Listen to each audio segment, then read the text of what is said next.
27/9/2025 இரவு 7 மணிக்கு தொடங்கி நடைபெற்றதில் கூட்ட நெரிசல் காரணமாக நிகழ்ச்சியில் கூடியிருந்த மக்களில் 100க்கும் மேற்பட்ட நபர்கள் காயமடைந்ததும் மற்றும் நேற்று 39 இன்றைக்கு ஒருத்தர் சேர்த்து 40 பேர் அந்த சம்பவத்தினால் இறந்ததும் அனைவருக்குமே ஒரு மிக பெரிய துயரத்தை அளித்துள்ள ஒரு செய்தியாகும். இந்த செய்தியை கேள்விப்பட்டவுடன் மாண்புமிகு தமிழ்நாடு முதலமைச்சர் அவர்கள் உடனடியாக மாண்புமிகு பள்ளிக் கல்வித்துறை அமைச்சர் அவர்கள், மாண்புமிகு நகராட்சித்துறை அமைச்சர் அவர்கள், மாண்புமிகு இயற்கை வளத்துறை அமைச்சர் அவர்கள், மாண்புமிகு கூட்டுறவுத்துறை அமைச்சர் அவர்கள் மற்றும் மதிப்பிற்கும் மரியாதைக்கும் உரிய கரூர் சட்டமன்ற உறுப்பினர் உட்பட அனைத்து துறை அலுவலர்களையும் முடுக்கிவிட்டு அரசு மருத்துவக் கல்லூரி மருத்துவமனைக்கு அனுப்பி வைத்து தேவையான அனைத்து ஏற்பாடுகளும் செய்த தெரிவிக்கப்பட்டு அதன் பேரில் மருத்துவமனைக்கு காயம்பட்டு கொண்டுவரப்பட்ட அனைவருக்கும் தீவிர சிகிச்சைகள் சிறந்த முறையில் அளிக்கப்பட்டது.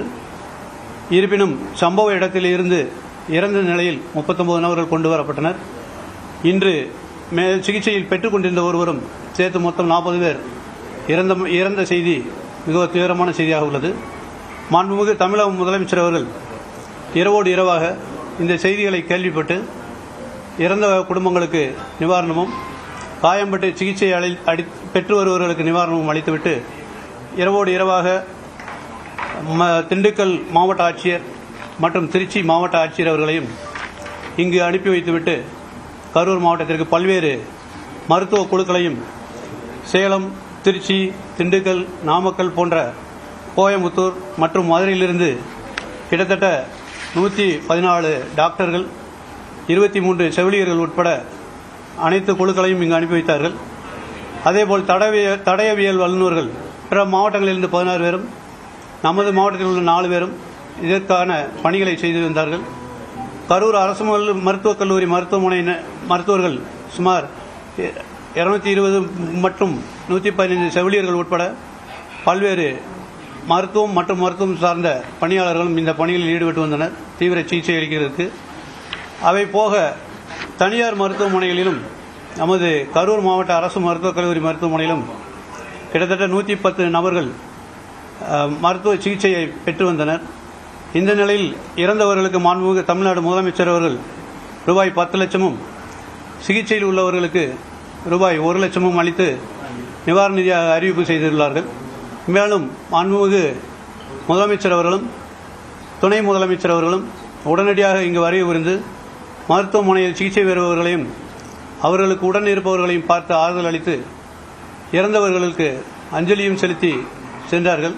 மாவட்ட நிர்வாகத்தின் சார்பாக நாமளும் இங்கு ஒரு கட்டுப்பாட்டு அறை திறக்கப்பட்டு யாருக்கேனும் ஏதேனும் உதவிகள் தேவைப்பட்டால் அந்த அறையில் தொடர்பு கொள்ள இங்கும் மருத்துவமனையில் கட்டுப்பாட்டு அறைகளும் உருவாக்கப்பட்டன.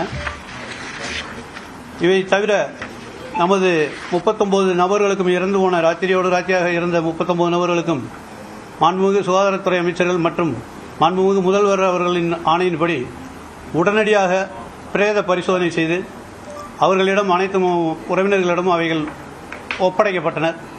எனவே மாவட்ட நிர்வாகத்தின் சார்பாகவும் தமிழ்நாடு அரசின் தீவிர உத்தரவுகள் மற்றும் ஆணைகளின்படியும் மாண்புமிகு முதலமைச்சர் மற்றும் துணை முதலமைச்சர் அவர்கள் இங்கு வருகை புரிந்து கொடுத்த கட்டளைகளின் பேரிலும் அனைத்து சிகிச்சை பெற்ற நோயாளிகளுக்கும் சிறந்த முறையில் தீவிர சிகிச்சைகள் அளிக்கப்பட்டு மருத்துவமனையில் எந்தவித குறைபாடும் இல்லாமல் மருந்துகள், மாத்திரைகள் வழங்கி அவர்களுக்கு தீவிர சிகிச்சைகள் இன்னும் தொடர்ந்து கொண்டிருக்கின்றன என்ற விவரத்தையும் தெரிவித்துக் கொள்கிறோம்.